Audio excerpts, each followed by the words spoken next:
We have this one, music. It's in either way. We also have the here in reverse. So, gusto sabihin ng Panginoon na huwag mong baliwalain yung mga signs na pinapadala niya sa inyo. And some of it are music. Maybe you're double thinking about it kung sign ba yun o hindi. We also have the just is in reverse. I'm kinda like feeling red flags kasi si just naka-reverse. Okay, we also have the hide here. And we also have the space.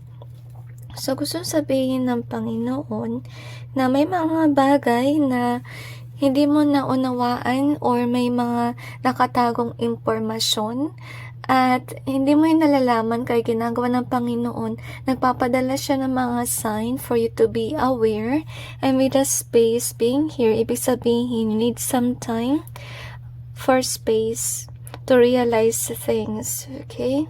Kasi may mga red flags. We got a frenemy in reverse. We also have this one in reverse. So, marahil, yung iba sa inyo, pinakita na ng Panginoon yung sign at mga red flags about a certain person that you thought is not a frenemy. Okay? At, kung magkakaroon ka ng space para mag-isip, malulungkot ka kasi you will realize that whomever that is, it's really a frenemy.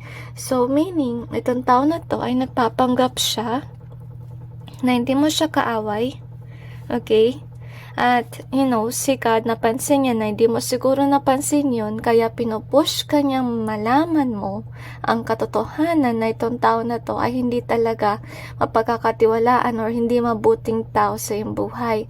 Alam ng Panginoon na magpapalungkot yan sa'yo, but that you have to know it, kaysa naman may betrayal na mangyari, at lalo ka masaktan kasi, nag-push forward ka in dealing with this person.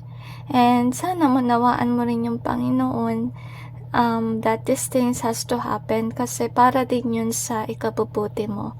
So anyway, that's it, and God bless all of you.